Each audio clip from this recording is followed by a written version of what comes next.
About 1 year ago, right around the time I began visiting brand new web series with Night Vision, all eyes were on the much anticipated follow-up to the God King of online horror projects, Marble Hornets. Clear Lakes 44 was the sequel we'd all been excited to see, and when it came, thousands began watching in earnest. But as time went by, fewer and fewer videos came from the series, less activity was seen, and in April of 2016, the project came to a close after a lot of complications. Taking its place is ECKVA, a series led entirely by Troy Wagner, the founding writer and main actor behind Marble Hornets.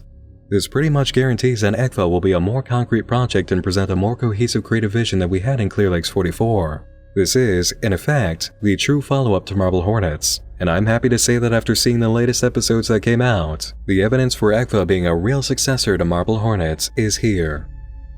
Like we saw in Clear Lakes 44, the ECKVA project actually began with an interactive prelude that had fans using a website and emails to gain information.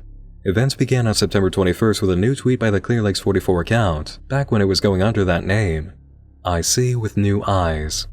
4 days later, everyone who had submitted an email address for the Clear Lakes game received a message. It was revealed through the message that D. Scott, the mystery figure in the Clear Lakes campaign, was Danielle Scott, former president of Clear Lakes Communications.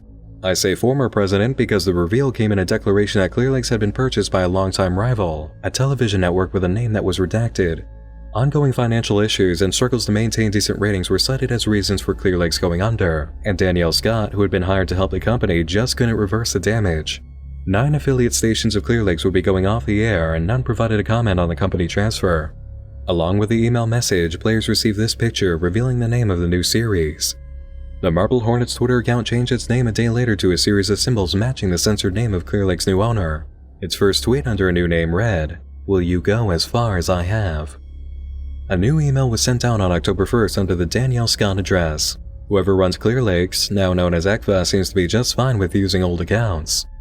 Thank you. Your request has been received. Your ticket number is 531122142. Additional notes: you do not want to do this. Users quickly discovered that the ticket number is alphanumeric code, translating to ECKVA DB. Another cryptic tweet came from the old Marble Hornets account on October 2nd, promising that investigators will regret their involvement in this, and the D. Scott account sent out another email, giving out the meaning of ECKVA DB. Thank you for contacting Database Services. We require additional information to properly process your request. Tell me, what makes you scared? The emails sent out were from ECKVA Network's database system, and for some reason it used Danielle Scott's old account instead of creating its own. The system wanted to fill the database with the fears of investigators. Anyone who replied with a joke received an error message back, but those who were honest received this: database entry has been logged. Thank you. Your support ticket will be resolved soon. ECKVA.network. The reason for writing out ECKVA Network in such an odd way was figured out fairly quickly. ECKVA.network was a clue letting investigators know about a website, ECKVA.net, which held a status of being offline until October 5th, when the full list of fears given to the system was posted to the front page. Right after discovery of the website, another batch of emails came out, but with a twist. Everybody got the same email message, but players could receive one of 4 different images and had to come together as a community to discover their meaning. Resolved. Your support ticket is now closed. Thank you for using the ECKVA Network Database Support Service. Attached to this email is your support ticket history and ticket number, should you need to reopen the ticket at a later date. The images appeared as follows, each one a bit off-putting in its own way. Titles were written for them in binary code, providing the letters A, L, I, and S. The image of the name Alice led players to assume the binary code letters need to be used as a different spelling of the name. Typing in ECKVA.net/Alice revealed a new page containing a news report during this stage of the game. Since that point, it changed up a few times. We may not have screenshots of each update, but extensive record keeping by players of the ECKVA game means the information presented at any point was saved. The first document from the Alice page reads as follows. Local Clear Lakes affiliate reacts to buyout. Clear Lakes 88, a local affiliate station for Clear Lakes Communications, was supposedly never informed about ongoing buyout negotiations, according to a source from station management. The source, who requested to remain anonymous, says the buyout announced 3 days ago was a complete surprise to me, although they were well aware of CLC's financial challenges. I wish I could have been given a heads up of some sort, the source later said. We recently had a new hire that uprooted their family to come here. Had I known that this buyout was in the works, I never would have approved it. Clear Lakes 88 was the youngest station affiliate and has been in operation since 1999. So far, it is the only one of the 9 affiliates that has given a comment on the issue. An official statement has yet to be released. Another mysterious tweet comes from the ECKVA Twitter account, followed by a breakthrough. The poem image sent with the prior emails had a secret message for players using a technique found in the prior Clear Lakes 44 game. Counting the syllables in each line of the poem resulted in a code, 7,777. Adding that to the ECKVA.net address uncovered a new page, which had a reformatted version of the database of fears. And this is where I've really got to hand it to early investigators, because this was quite a puzzle. Each word in the reformatted database corresponded with a number. Each number was then turned into a letter. If the word it matched up with at first was capitalized, then the final letter had to be 2. The only number in the final output, 6, was found by counting up the repetitions of the word "and" in the reformatting between water and you. This kind of code cracking led to a YouTube channel URL, which revealed the ECKVA channel. If it sounds like a complicated process for getting a puzzle solved, you are absolutely right. Major credit goes to the user named Leah from the ECKVA fan community for cracking that open when it happened. Major credit in general goes to the fan community who were able to play the game as it happened, in fact, because the timeline of events and documentation would not exist without them. Good work, everyone. Just wanted to say that before continuing. On October 13th, quite a bit happened all at once. The front page of the ECKVA.net site updated, expressing a diagnostic in progress for the database. Everything was fine except for section 452, which reported an error. That didn't stop the ECKVA network entirely though, as the broadcast status came online. The page marked 7777 updated with new information about Clear Lakes Communications, the previous network, which was named in a lawsuit alleging a hostile work environment and unlawful business practices. Fred Mendez, representing ex-Clear Lakes employee Jeremy Whalen, said, "My client has made it known that Clear Lakes Communications knowingly allowed its affiliate station Clear Lakes 44 to engage in unlawful behavior against its employees. I cannot go into further details at this time, but we believe we have a very strong case." At present time, no court date has been set. And finally, on this day, the first video arrived, making the name of the new series and its nature very clear. Instead of Clear Lakes, we now have ECKVA, another very mysterious television channel that urges you to stay inside and see what's important. An interesting and unexpected result comes from the end of the video, a page titled Notes, of which there currently aren't any. This indicates that we may not be seeing a strict uploading of broadcasts from the ECKVA network itself. On Twitter, we get maybe the most cryptic tweet yet from the ECKVA account. "Spin it around. Click, click, click, click, click. Lucky." It definitely seems like a reference to a Wheel of Fortune. You spin it, hear the clicking noises as the arrow strikes the pegs, and then, hopefully, you get lucky. But there's no telling what the tweet is referring to with a metaphor like this. Something we can make sense of is seeing that ECKVA is following a new Twitter account, S. Hawkins 1926, who just created their handle. A new video arrives on October 27th which expresses that ECKVA is hiring. They'll be hosting a career fair, the details of which get cut off before we can see them, but they're offering competitive pay, challenging work, health benefits, and in a quick flash of frames that you have to slow down to catch, the opportunity to do what's important. As you might already guess looking at this image, we're seeing something that most likely was inserted into the original broadcast and really shouldn't be there. We follow this up with a web address to apply to ECKVA, and at the end, we have a note. When was this? It's beginning to look much more like the uploads are coming from somebody studying the broadcast rather than ECKVA itself.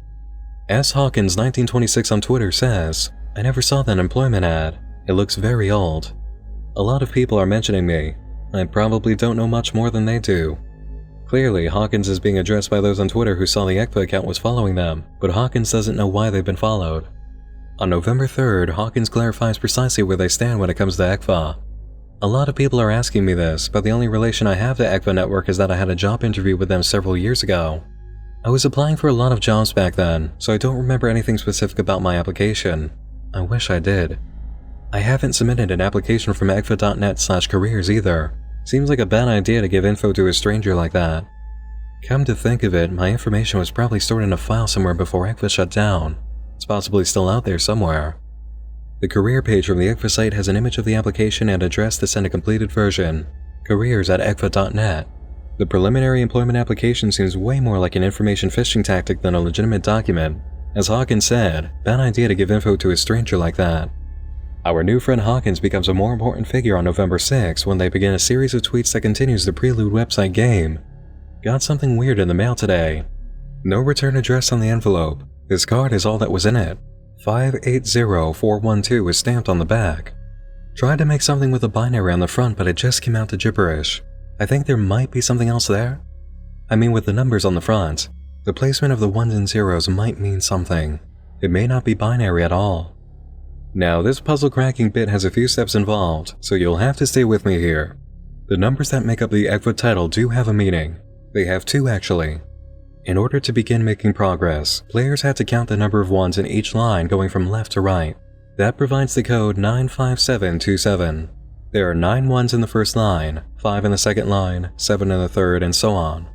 Going to the page ECKVA.net/database/95727 provides the message, "Hello ECKVA_admin. This is an automated message generated when a new password for your Access account is generated." The entire purpose of this page is letting players know that they need the username ECKVA_admin. There's also a password to go along with it somewhere, but we'll get to that one in a moment. The next step is counting the amount of ones in each column of the ECKVA title, which brings up a very long string of numbers. By using ECKVA.net/database/that entire string of numbers, you get an authentication request where you need to put in a username and password. We already have the username ECKVA_admin. The password is the number found on the back of the card, 580412. This reveals a page with a picture of a screen talking about new children's programming for ECKVA Network. This show is behind schedule and should not be released. The database reference for the show is 452. Do you remember that number from earlier when the database encountered an error in section 452? This is why it couldn't be accessed. 452 is a children's program, and something is wrong with it. Whether the issue is that it's not ready to be opened in the system because it's behind schedule or something much worse has happened has yet to be seen. So what happens if you try to access ECKVA.net/database/452? You get hit with another request for administrator credentials, and the ones you just used aren't going to work. 452 is a restricted area, and we don't have the keys to get in yet. With the puzzle from ECKVA's business card solved, events move forward. On November 8th, Hawkins receives an email from D. Scott about careers at ECKVA, claiming that the previous application was retrieved, and if they want to proceed with the application process, they'll contact Hawkins. Then they ask, "Are you sure you want this?" Whoever's overseeing careers retrieved Hawkins' old application. On November 15th, Hawkins says things have been quiet lately and they're trying to figure out what the children's show behind schedule was. The Marble Hornets account overtaken by ECKVA tweets at them saying, "See what's important. Do what's important. We have what you're looking for." Many who were following the ECKVA Twitter became aware at this point of the Hawkins character in their account. Things get worse for Hawkins as the days go by. On December 3rd, they write, "The same person has been calling my work phone and hanging up the past several days. That hasn't really happened in the past." On January 4th, viewers get a major payload on the ECKVA channel. After the channel ID, we're shown a card presenting the following material as a test, and then see a title slate for Alice Pastry, using the same spelling from the Prelude game. It's referred to as test number 452, copyright of ECKVA Network, Department of Children's Programming. Before we even view the footage, I want to highlight the use of the word test here. It's a very odd choice for television development. Usually, early work is referred to as a pilot, or if it's animated, a pencil test or animatic. Alice Pastry is then shown to be one of the worst attempts at youth programming in history, looking like a mix between minimalist abstract art and an illustrated seizure using watercolors. The central character is only ever changed out for one with this face after delivering a message through distorted audio, telling viewers to stay inside, they see us watching. The central character's arms grow into tree branches and their color becomes inverted, giving them an infected appearance. Test number 452 ends with a statement, "Why not start your new life today?" Notes at the end determine the nature of these uploads. They really are recordings of ECKVA broadcasts being studied by a viewer, and it appears to be Hawkins who tweets out video 3 a day later. They inform any viewers who are unaware that ECKVA was developing a kids show, and speculate that it might have been Alice Pastry. However, this footage seems way too crude to be what they were making. The statement, "Why not start your new life today?" also sounds familiar, but they can't explain why. On January 18th, Hawkins tweets, "Something very upsetting." A follower asks if they're okay, to which Hawkins replies, "No." We aren't told anything more about this, getting a new video very soon after. This one is pretty unique. After the network identification we're used to, we receive one that looks like a real channel's ID, featuring a more professional animated logo. Not even this can go well though, with a quick frame of a face appearing inside the square portion. It appears to be the same kind of face from the quick frames in the previous video, and we get another hidden shot of eyes opening in a sea of blue TV static. The video itself contains a commercial for a drug called Preaxin. We're not told what it's meant to treat, but are given the common list of extensive possible side effects, and see the tagline for the medication. Why not start your new life today? The same statement from the end of Alice Pastry. Hawkins writes in their notes that they interviewed for a job with ECKVA long ago when it was operating, which only further confirms that Hawkins is uploading the videos for a study and also lets us know why. ECKVA shouldn't be broadcasting anything right now. It's no longer in operation. Hawkins also mentions they were taking Preaxin around the time of their interview. On February 15th, another video arrives, bringing with it a much darker tone than Alice Pastry. We have a window. Just a window to a house with some bright light inside and a bit of distorted music playing. A face then appears in the top right corner, looking very far from friendly. The footage cuts away to black, followed by sudden frames of distortion, one of which has a message: prepare.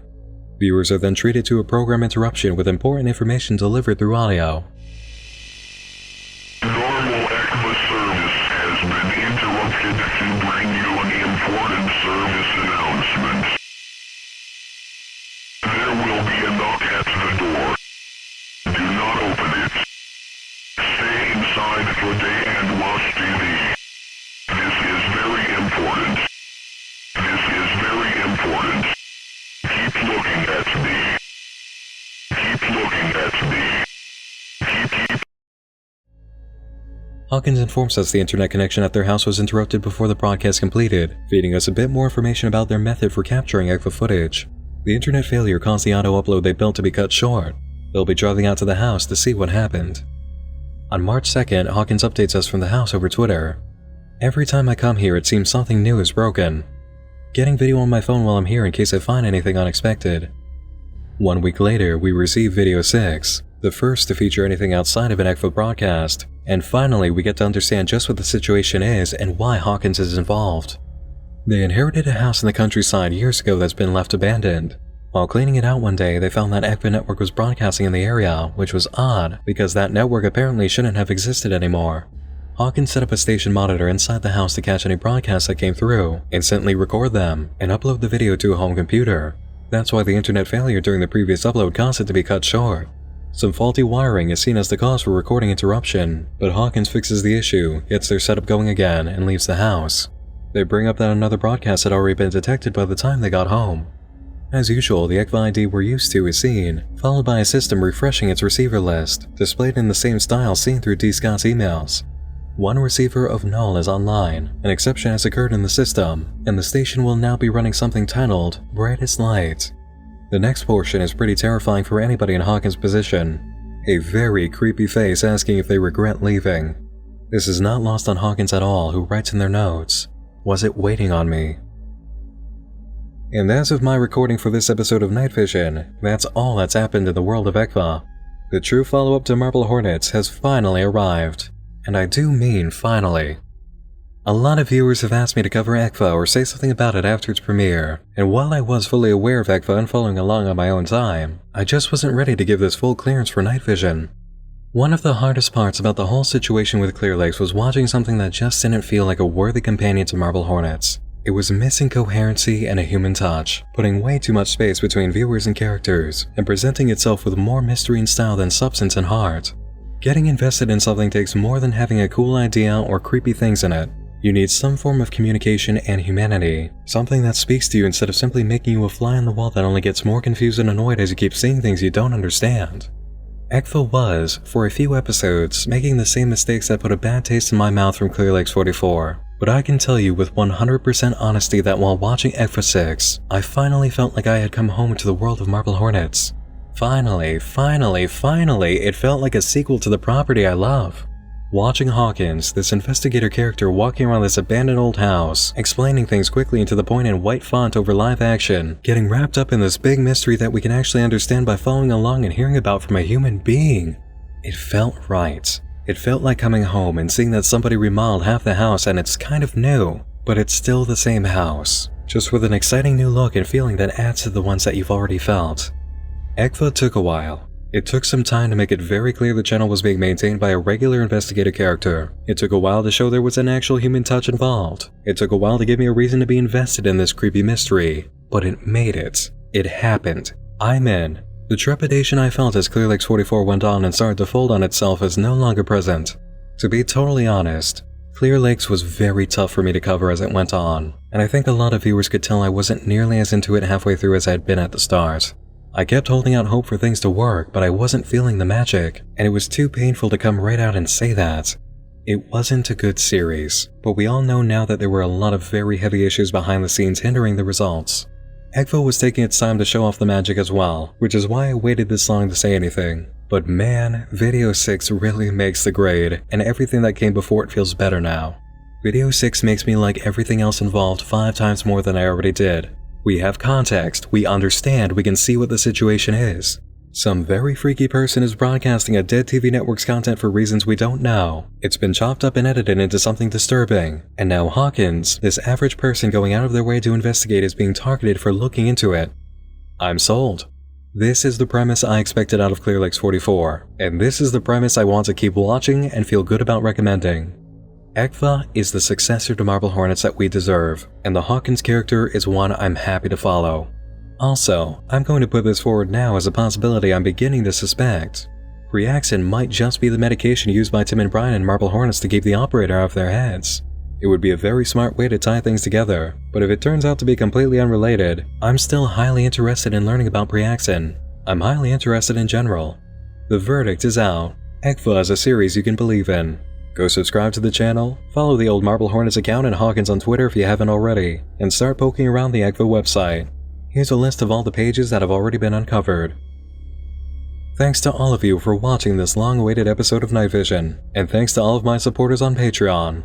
Stick around to the end of the video to see the names of all of these awesome creatures of the night. That's it for now, everybody. Thanks for joining me in the dark again this evening. Once more, I'm Nick Nocturne, and just like the spirit of Marble Hornets, I'll be seeing you again real soon. Sleep tight.